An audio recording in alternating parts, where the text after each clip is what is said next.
Good morning, students. In our last class, we were discussing the asexual reproduction and the types of asexual reproduction, right? In that, the last topic that we have discussed was regeneration. We have discussed that there are some living organisms जो अपनी body के कुछ lost body parts को automatically grow करने की capability रखते हैं, जिसमें एग्जांपल हमने देखा था स्टारफिश अपनी आर्म्स को रीजनरेट कर सकती हैं। ऑल्सो हमने देखा था कि जो लिजार्ड है वो भी अपनी टेल को रीजनरेट कर सकती है। So these are some of the organisms that possess the property of regeneration, right? Now the next that we are going to discuss is the vegetative propagation. क्या होता है vegetative propagation का मतलब? That thing we are going to discuss here. Reproduction take place only from the vegetative part of the plant, that is root, stem or leaves. Reproduction जो है वो vegetative parts के द्वारा होता है प्लांट्स में। जैसे कि जो प्लांट्स हैं उसमें रूट्स हो गए, स्टेम्स हो गए, लीव्स हो गई, ये सब क्या हैं? वेजिटेटिव पार्ट हैं प्लांट के, क्योंकि ये सब हमको वेजिटेबल या फ्रूट्स देते हैं, right? It is also known as vegetative reproduction. और इस तरीके के रिप्रोडक्शन को हम क्या बोलते हैं? Vegetative reproduction. For example, new grass is obtained from a dry old stem. एक ड्राई ओल्ड स्टेम से हमको नई ग्रास मिल जाती है, right? The small part of ginger, potato, sweet potato etcetera when planted from a new plant. Ginger हो गई, potato हो गए, स्वीट पटैटो हो गए, जब आप इनको प्लांट करते हो सो आपको इनकी न्यू स्पीशीज़ भी उन्हीं की हेल्प से, जो ड्राई स्टेम्स होती हैं उनकी हेल्प से मिल जाती हैं, right? As it is being shown to you here in the picture also. यहाँ पर हम देख सकते हैं इन दिस पिक्चर कि किस तरीके से हमको ये सारी जो वेजिटेटिव प्रोपोगेशन है वो देखने को मिलता है, right? The plants like ginger, rose, potato, jasmine, mint and turmeric are also vegetative propagation. और इस तरीके के सारे प्लांट्स जैसे कि ginger, rose, potato, sugar cane, jasmine, mint, turmeric, ये सब जो हैं वो वेजिटेटिव प्रोपोगेशन की हेल्प से ही ग्रो किए जाते हैं। इसका एक और एग्जांपल हम समझ सकते हैं। रोज़ का प्लांट आपको पता है। रोज़ के प्लांट में अगर मैं उसकी एक स्टेम को कट करके सॉइल में बरी कर दूं तो उससे क्या होगा? उससे एक नया रोज़ का प्लांट ग्रो करेगा, राइट? सो सिमिलरली कुछ प्लांट्स ऐसे भी होते हैं जिनकी रूट्स को अगर हम सो कर दें तो उससे नया प्लांट उग जाता है, कुछ में स्टेम से उग जाता है, कुछ में लीव से उग जाता है। तो इस तरीके से अलग अलग प्लांट्स में अलग अलग पार्ट से जो रिप्रोडक्शन है वो होता है, और इस तरीके के रिप्रोडक्शन को हम बोलते हैं वेजिटेटिव रिप्रोडक्शन, राइट? और किन किन में वेजिटेटिव रिप्रोडक्शन हमको देखने को मिलता है? सो ये सारे ऐसे प्लांट्स हैं जिनमें हमको वेजिटेटिव रिप्रोडक्शन देखने को मिलता है। Now the next topic that we are going to study is the fragmentation. What do we mean by the fragmentation? That thing we are going to discuss here. In some filamentous organisms such as Spirogyra, the filament break up into two or more fragments. Fragment का मतलब होता है टुकड़े होना, right? So fragmentation basically something related to breakdown और टुकड़े होना, उससे कुछ कुछ रिलेट करता है। So समझते हैं कि क्या होता है। ऐसे ऑर्गेनिजम्स जिनकी फिलामेंटस बॉडी होती है, जिनकी बॉडी फिलामेंट्स के शेप में होती है, जैसे कि spirogyra, the filament break up into two और मोर, जो फिलामेंट होते हैं वो दो या दो से ज़्यादा हिस्सों में बढ़ जाते हैं। ईच फ्रैगमेंट और pieces grow into a new individual, और हर एक फ्रैगमेंट या हर एक पीस जो है वो एक नए इंडिविजुअल के फॉर्म में ग्रो करता है, राइट? सो इस तरीके की जो बॉडी, इस तरीके का जो रिप्रोडक्शन है, that is called as the fragmentation. So students, we have discussed the asexual reproduction, जिसमें हमने बहुत सारे टाइप के अलग अलग रिप्रोडक्शन समझे, whether it be budding, regeneration, binary fission, right. So all these are the types of reproduction, types of asexual reproduction. अब हम लोग समझते हैं about the sexual reproduction. Sexual reproduction हम लोग डिस्कस करेंगे. सेक्सुअल रिप्रोडक्शन वो रिप्रोडक्शन होता है जिसमें दोनों पेरेंट्स इन्वॉल्व होते हैं, that is the male as well as the female. दोनों पेरेंट्स जिस रिप्रोडक्शन की प्रोसेस में इन्वॉल्व हो उसको मैं बोलूँगा सेक्सुअल रिप्रोडक्शन की प्रोसेस. और सेक्सुअल रिप्रोडक्शन में एक बहुत इंपॉर्टेंट प्रोसेस होती है, that is the fertilisation, right. So what do we mean by the term fertilisation, और how do we can conclude that fertilization is very important process, that thing we are going to discuss here. समझते हैं कि fertilisation की जो process है वो क्या होती है, right. All living beings produce special cells to reproduce.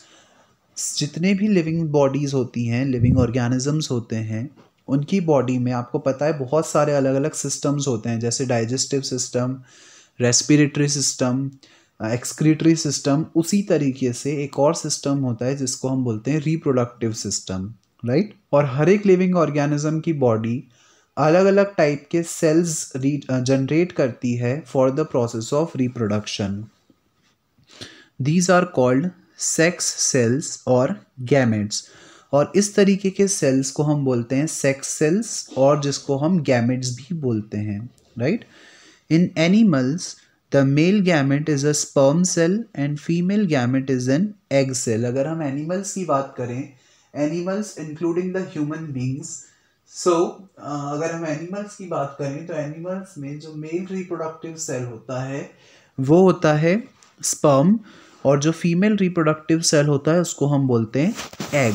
Obvious ही बात है कि जो मेल और फीमेल हैं उनकी बॉडी में जो रिप्रोडक्टिव सेल होता है वो अलग अलग होता है, राइट. मेल में जो रिप्रोडक्टिव सेल होता है that is a sperm, and female में जो रिप्रोडक्टिव सेल होता है उसको हम एग बोलते हैं. When a sperm and an egg join together they make the first cell of new living things. और जब स्पर्म और एग ये दोनों एक दूसरे के साथ मिलते हैं, एक दूसरे के साथ फ्यूज़ होते हैं, उन दोनों के मिलने को हम बोलते हैं फ्यूज़.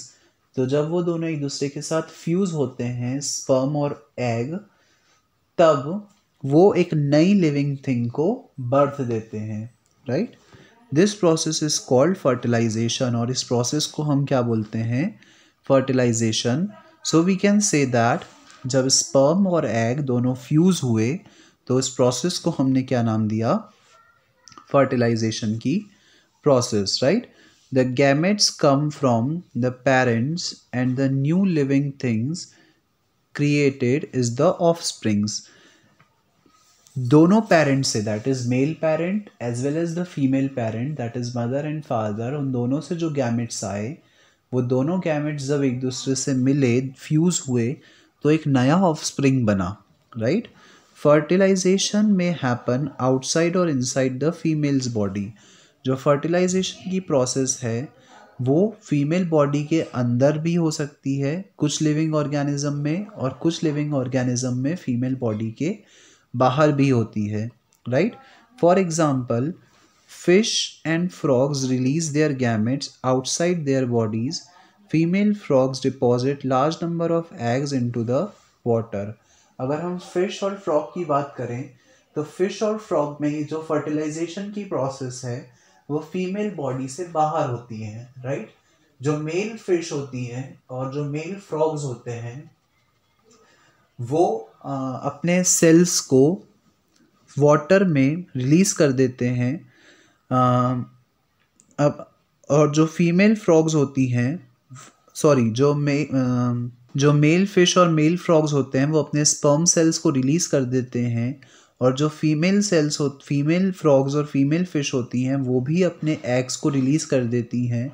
और ये जो फर्टिलाइजेशन की प्रोसेस है वो बाहर होती है वाटर में, दैट इज़ फीमेल बॉडी के अंदर नहीं हो रही है. लेकिन मैक्सिमम लिविंग ऑर्गेनिजम्स में या मैक्सिमम एनिमल्स में ये जो प्रोसेस है वो फीमेल बॉडी के अंदर ही होती है, including the human beings also, right. Human beings में भी जो फर्टिलाइजेशन की प्रोसेस है वो फीमेल बॉडी के अंदर ही होती है। The male frogs release their sperm over the eggs. और जैसा कि मैंने अभी आपको बताया, जो फीमेल फिश होती है उसने अपने एग्स वाटर में ले कर दिए लेट, और उस पर जो मेल फ्रॉग या मेल फिश होते हैं वो अपने स्पर्म जो हैं वो रिलीज़ करते हैं, और इस तरीके से उनका फर्टिलाइजेशन जो है वो होता है।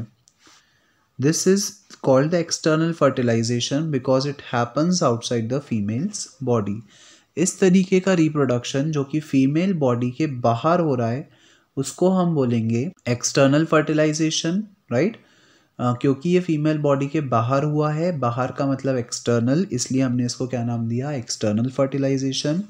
और इसी का जस्ट उल्टा अगर फर्टिलाइजेशन की प्रोसेस फीमेल बॉडी के अंदर हो रही है तो उसको हम क्या बोलेंगे, internal fertilisation, right. In many animals the male animal insert his sperm inside the female's body.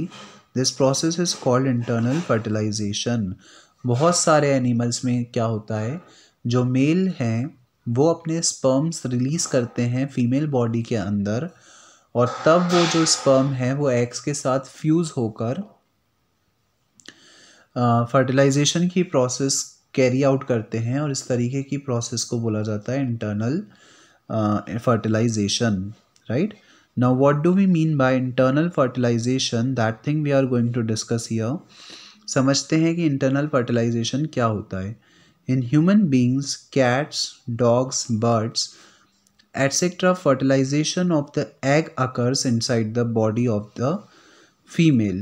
बहुत सारे organisms जो हैं उनमें internal fertilization होता है, जैसे कि birds हो गए, birds हो गए, डॉग्स हो गए, कैट्स हो गए, ह्यूमन बींग्स हो गए, उन सभी में इंटरनल फर्टिलाइजेशन होता है। दैट इज़ फीमेल बॉडी के अंदर ही जो फर्टिलाइजेशन है वो होता है। Hence these living organisms show internal fertilisation, right. As we can see here in the diagram also, ये जो है ये फीमेल न्यूक्लियस आपको दिख रहा है। यहाँ से ये जो स्पर्म सेल्स हैं ये इस पर इंसिडेंट होते हैं, और जब ये स्पर्म्स इस एग के साथ मिलते हैं तो फर्टिलाइजेशन की जो प्रोसेस है वो कंप्लीट होती है, right. Sexual reproduction in plants. अब हमने एनिमल्स में और ह्यूमन बींग्स में तो समझ लिया कि किस तरीके से ये जो रिप्रोडक्शन की प्रोसेस है या जो फर्टिलाइजेशन की प्रोसेस है वो होती है। अब हम समझते हैं कि प्लांट्स में किस तरीके से रिप्रोडक्शन होता है। Most of the plants whether unicellular और multicellular reproduce by sexual reproduction. ज़्यादातर प्लांट्स जो होते हैं वो सेक्सुअल रिप्रोडक्शन से अपने ऑफस्प्रिंग्स को बर्थ देते हैं, right. The reproductive organs of the flowering plant is called flower. Flowering plants में जो रिप्रोडक्टिव ऑर्गन होता है वो फ्लावर होता है। अब फ्लावर में भी यूनिसेक्सुअल और बायसेक्सुअल, जो फ्लावर है वो यूनिसेक्सुअल भी हो सकता है और बायसेक्सुअल भी हो सकता है। यूनिसेक्सुअल और बायसेक्सुअल का मतलब क्या, वो चीज़ डिस्कस कर लेते हैं। यूनिसेक्सुअल का मतलब होता है एक ऐसा फ्लावर जिसमें या तो सिर्फ मेल गैमेट्स मिलें या सिर्फ फीमेल गैमेट्स मिलें, उसको हम बोलेंगे यूनिसेक्सुअल फ्लावर, राइट।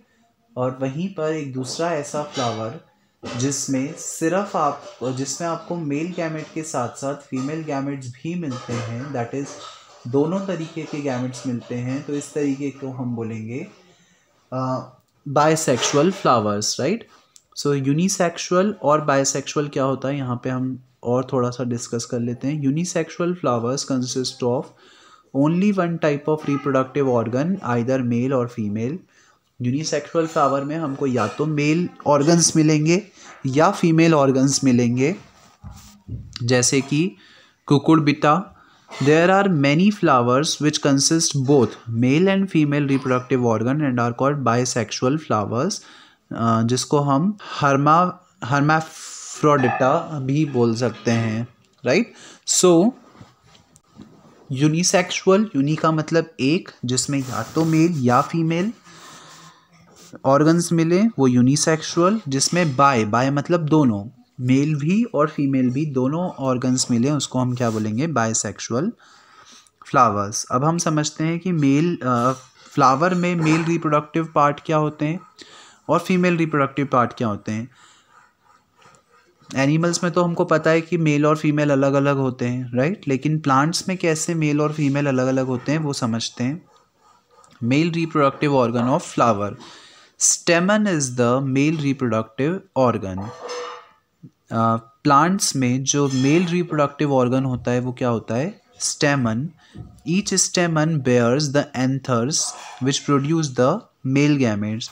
हर एक स्टेमन में ऊपर की तरफ एंथर होता है। Here in this picture you can see here students, ये वाला जो पार्ट है इसको हम बोलते हैं फिलामेंट, और इन फिलामेंट के ऊपर यहाँ पे हमको ये जो पार्ट दिख रहा है this is called as the anther. और फिलामेंट और एंथर को हम मिलकर क्या बोलते हैं, stamens, right. So these are the male reproductive organs. जो स्टेमन होता है वो मेल रिप्रोडक्टिव ऑर्गन होता है और हर एक स्टेमन एंथर्स को बेयर करता है, और ये जो एंथर होते हैं वो मेल गैमेट्स को प्रोड्यूस करते हैं।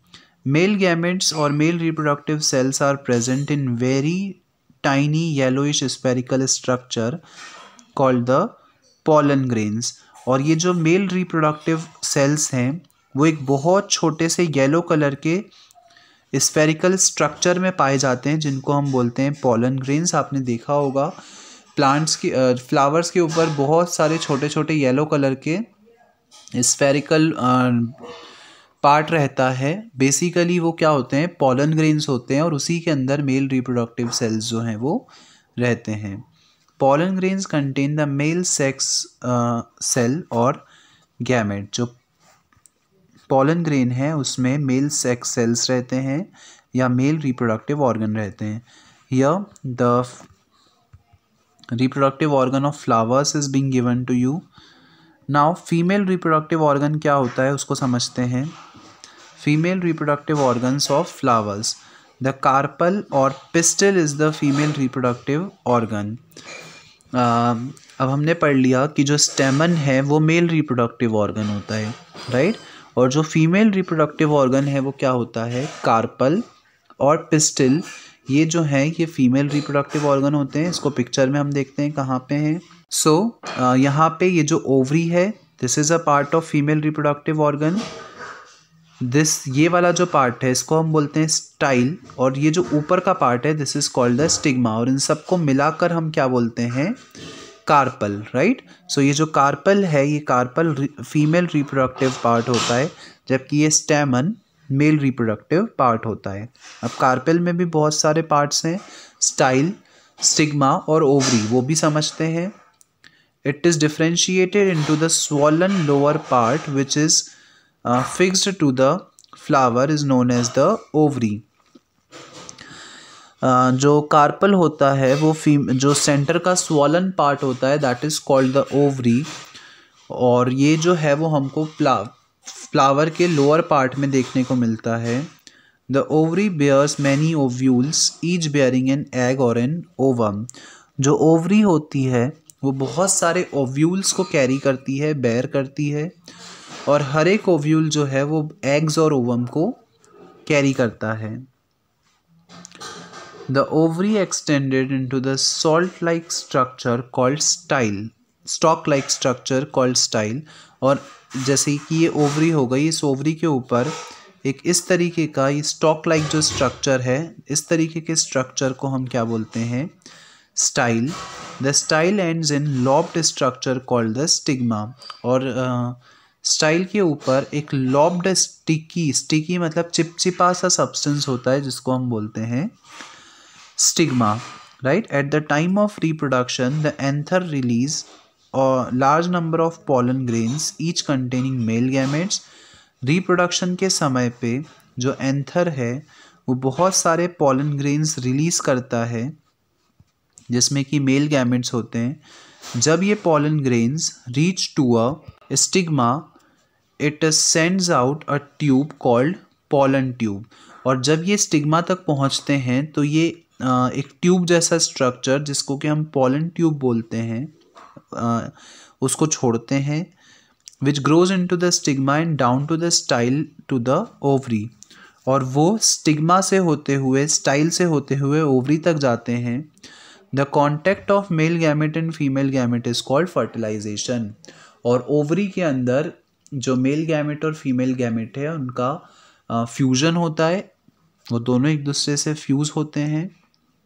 After fertilisation ovary forms fruit and ovules form the seeds. Fertilisation के बाद जो ओवरी है वो फ्रूट बनाती है और जो ओव्यूल है वो सीड्स बनाते हैं। After the seeds have form the ovary matures to produce fruits. और जब ये सीड्स बन जाते हैं कम्प्लीटली तो इसके बाद ओवरी मैच्योर हो जाती है, मैच्योर होती है, धीरे धीरे डेवलप होती है और वो फ्रूट्स बना लेती है। Under the favourable conditions new plants grow from the seeds. और जब सारी कंडीशंस फेवरेबल होती हैं, उन फेवरेबल कंडीशंस में जो नए प्लांट्स होते हैं वो नए सीड्स को जन्म देते हैं। मतलब हमको फ्लावर्स के अंदर से जो सीड्स मिलते हैं वो इसी तरीके से मिलते हैं, राइट। सो जो प्लांट्स हैं उनमें इस तरीके से रिप्रोडक्शन की जो प्रोसेस है वो टेक प्लेस होती है। सो स्टूडेंट्स, हमने समझा कि प्लांट्स में एज वेल एज एनिमल्स में किस तरीके से जो रिप्रोडक्शन की प्रोसेस है वो होती है, right. So that's all for today's class. In our next class we are going to start with our next topic, that is the pollination. हम समझेंगे कि pollination क्या होता है, right? So that's all for today's class. Thank you.